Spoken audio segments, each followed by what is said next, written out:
آگ اس سے تو اپنا آگ سے. تو پھر انہوں نے کہا کہ جی یہ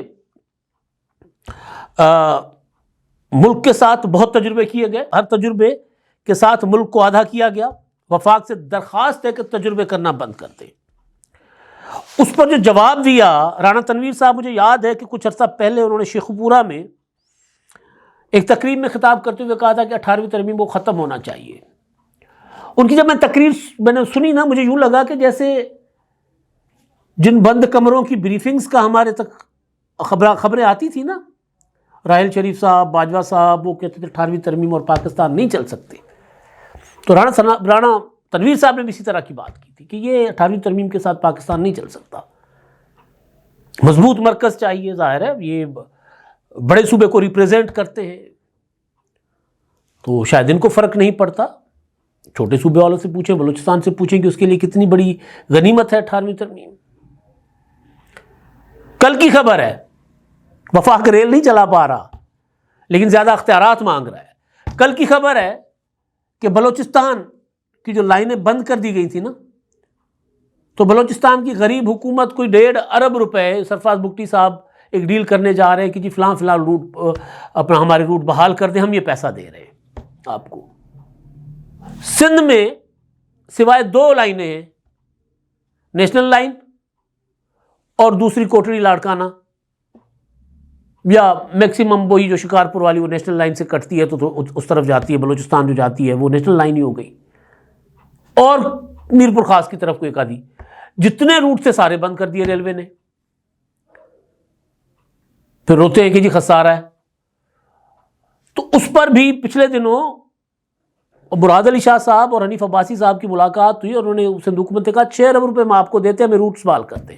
صوبائی حکومتیں پیسے دے رہی ہیں ریلوے کو کہ اپنے روٹس بحال کریں، مہربانی کریں. مریم نواز صاحبہ نے پنجاب میں اس سے پہلے، سب سے پہلے مریم نواز صاحبہ نے کیا تھا کہ جی ہم چلاتے ہیں، بلٹ ٹرین چلاتے ہیں راولپنڈی، فیصل آباد، لاہور سے. تو آپ تو اپنا کام نہیں کر پا رہے، آپ چلے 18ویں ترمیم کے پیچھے کلاڑے لے کر. تو وہ جو تنویر صاحب تھے انہوں نے کہا کہ جب 18ویں ترمیم کی بات کرتے ہیں تو پھڑپھڑانا شروع ہو جاتے ہیں. اچھا بات نا سیاسی انداز میں ہونی چاہیے اپنے اتحادیوں کے ساتھ. ایک تو یہ بھی بڑا مسئلہ ہے رانا تنویر صاحب کا.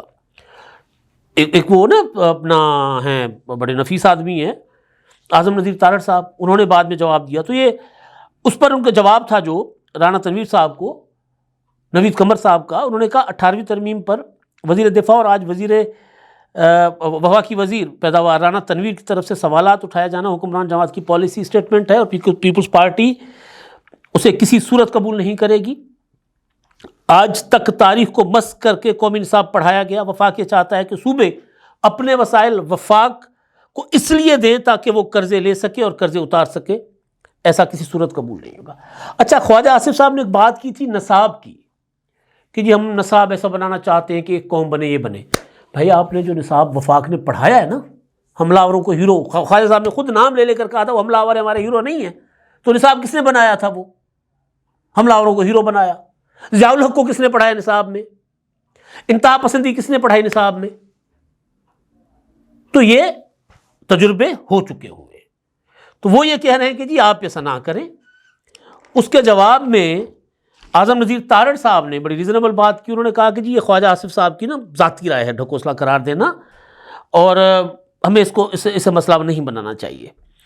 تو یہ اور پیپلز پارٹی کی سحر کامران نے کہا کہ جی ڈھکوسلا 18ویں آئینی ترمیم نہیں، ڈھکوسلا وہ صدارتی آرڈیننس تھا جو حکومت نے صدر کے دستخطوں کے بغیر جاری کر دیا.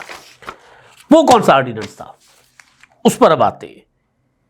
آپ کو نا آئے روز کوئی نہ کوئی تجربہ آپ کے سامنے آ جاتا ہے. کبھی نئے صوبوں کی بات آ جاتی ہے، علیم خان صاحب لے کر چل رہے ہیں، میاں عامر صاحب لے کر چل رہے ہیں. کبھی 1 یونٹ کی بات ہوتی ہے، کبھی صدارتی نظام کی. یعنی جو آئینی بندوبست ہے اس پر عمل نہیں کرنا، نئے تجربے کر رہے ہیں. میں بار بار کہتا ہوں کہ یار ایک بار آئین پر عمل کر کے دیکھ لیں، بس روح خوش ہو جائے گی، سارے مسائل حل ہو جائیں گے. لوگ جو کہتے ہیں اس کے اوپر عمل کریں، لوگوں کے وسائل لوگوں پر خرچ کریں، یہ تو مسئلے حل ہو جائیں گے. بہرحال اب آپ کو یاد ہوگا کچھ دن پہلے جو میں نے آرڈیننس کی بات کی اب وہ آرڈیننس تھا کیا؟ وہ آرڈیننس تھا کہ اسپیشل اکنامک زونز کے قیام کے لیے آرڈیننس تھا، اور اس کو پیپلز پارٹی نے اس کی مخالفت۔ اچھا، اب اس کے ذریعے کوشش کی گئی تھی کہ جو صوبوں کے اختیارات ہیں وہ اس آرڈیننس کے ذریعے وفاق کو دے دیے جائیں۔ زونز کی منظوری کا اختیار صوبوں کا ہے، پہلے تو یہ اختیار واپس جانا تھا۔ اس آرڈیننس کے ذریعے بورڈ آف اپروول جو ہوتا ہے اس کو زیادہ طاقتور بنایا جا رہا تھا، یعنی صوبوں سے اگین یہ اختیار لیے جانا۔ اچھا، اس کے علاوہ جو زمین صوبائی حکومت کی ہوتی ہے تو وہ زمین، اس پر کنٹرول۔ اچھا، اور ان زونز کے اندر زمین کی الاٹمنٹ، لیز کے قواعد اور ڈیولپرز کے انتخاب کے لیے ایک مرکزی ریگولیٹری فریم ورک، یعنی یہ سارا کچھ وفاق مرکز میں بیٹھ کر ایک ایک صوبے کا نمائندہ لے لیں گے، باقی مرکز میں بیٹھ کر کیا جائے گا، ٹھیک ہے، جس سے صوبائی لینڈ ریونیوز اتھارٹیز کا جو عمل دخل ہے وہ کم ہو جاتا۔ اور دوسرا جو ٹیکس اور مراد کا انتظام ہے اس حوالے سے اس میں تھا کہ انسینٹو دینے کی کوشش جو صوبے کرتے ہیں، انسینٹو جو دیتے ہیں وہ وفاق اپنے پاس جو ہے وہ لے کر جا رہا تھا۔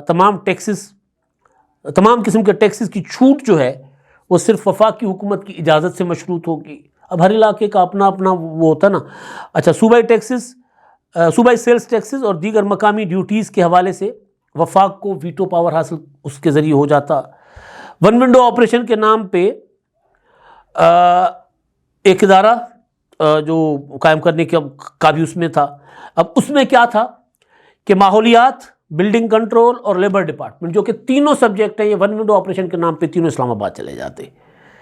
تو اس پر صوبوں نے کہا کہ جی یہ تو صوبائی خود مختاری کے اوپر سیدھا وار ہے، اور خاص طور پر سندھ نے یا پیپلز پارٹی نے اعتراض کیا، اور ظاہر وہاں پر کے پی کے کی حکومت تو انہوں نے تو وفاقی حکومت کچھ بھی کرے گی تو اس کے وہ خلاف بات کریں گے۔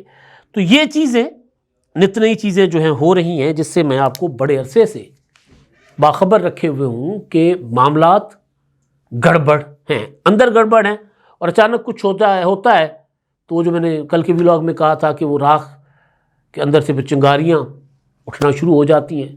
اب وہ چنگاریاں شعلہ بننے جا رہی ہیں، جو کل قومی اسمبلی میں ہوا۔ وزیر اعظم صاحب ڈیووس گئے ہوئے ہیں، وہ واپس آ جائیں گے، تو اس کے بعد ممکنہ طور پر وہ ایوان صدر جائیں گے، اور پھر وہاں جا کر صدر صاحب کے ساتھ بیٹھیں گے یا بلاول بھٹو زرداری صاحب سے ملاقات کریں گے۔ کیونکہ میری جو معلومات تھی جو میں نے آپ کے پاس رکھی تھی پچھلے دنوں، یہ اس خاص طور پر اسپیشل اکنامک زون کا جو معاملہ تھا، اس میں یہ تھا کہ پیپلز پارٹی نے مشروط کیا ہوا تھا وفاقی حکومت کے ساتھ تعاون۔ کل تو خیر کچھ ترامیم میں تعاون کر لیا، لیکن وہ آگے چل کے جیسے بجٹ کی تیاری کا مرحلہ ہوگا، عمل ہوگا، تو اس میں پھر دوبارہ ان کے درمیان معاملات گڑبڑ ہوں گے۔ اب اس کو اگر وفاقی حکومت واقعی اس میں 18ویں ترمیم کو ریپیل کرنے میں سنجیدہ نہیں ہے، یہ خواجہ آصف صاحب کی اور رانا تنویر صاحب کی ذاتی رائے ہے، تو پھر تو معاملہ دب جائے گا۔ لیکن میرا ذاتی خیال نہیں، بلکہ میری انفارمیشن بھی ہے اس میں، وہ یہ ہے کہ یہ خیال اسلام آباد کے دل و دماغ میں ہے کہ صوبوں کو جو دیا گیا واپس لے لے۔ اسلام آباد اور پڑوس راول پنڈی، وہاں پر بھی ہے کہ صوبوں سے واپس لے لے سارا کچھ۔ تو اگر اس طرف یہ جائیں گے تو پھر وہ میں نے کہا نا کہ پھر پوائنٹ آف نو ریٹرن آ جائے گا۔ پھر پوائنٹ آف نو ریٹرن کا مطلب ہے کہ پیپلز پارٹی اس اتحاد میں زیادہ عرصہ نہیں رہے گی۔ ویسے بھی طرح طرح کی تجربوں کی باتیں ہوتی ہیں، کبھی کوئی تجربہ کبھی کوئی تجربہ۔ تو جب اتنے تجربے ہوں تو پھر آپ اپنی، اگر آپ کے پاس 2/3 میجورٹی ہے نا، تو شاید وہ حکومت تجربے کر سکتی ہے، اتحادی حکومت اتنے تجربے نہیں کر سکتی۔ بلکہ میاں نواز شریف صاحب کے پاس جب 1997 میں 2/3 میجورٹی تھی، تب بھی انہوں نے کوئی ایک ترمیم تھی تو اس میں کہا گیا، ان کے اوپر الزام تھا کہ وہ امیر المومنین بننا چاہ رہے ہیں، یا کچھ اور ترامیم انہوں نے کی تھی۔ تو وہ تجربے شاید اس وقت آپ کر جائیں، لیکن آگے چل کے وہ پھر آپ کے سامنے آتے ہیں، آپ کے آگے آتے ہیں۔ تو بہرحال دیکھتے ہیں کیا ہوتا ہے۔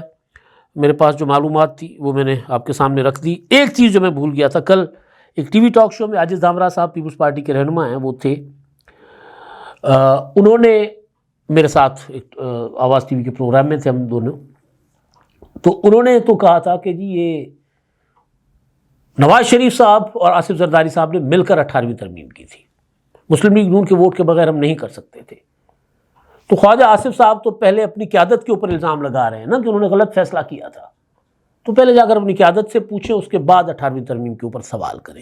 تو یہ عاجز دھامرا صاحب کی بات بھی ویلڈ تھی، میرے ذہن میں آ رہا تھا کہ کوئی چیز میں بھول رہا ہوں تو یاد آ گئی، لکھا ہوا تھا تو بات آپ کس تک وہ میں نے پہنچا دی۔ اس پر میں نے کڑی نظر رکھی ہوئی ہے، آج پھر کوئی ڈیولپمنٹ ہوگی آپ کے سامنے رکھوں گا۔ اب تک کے لیے اتنا ہی، اللہ حافظ۔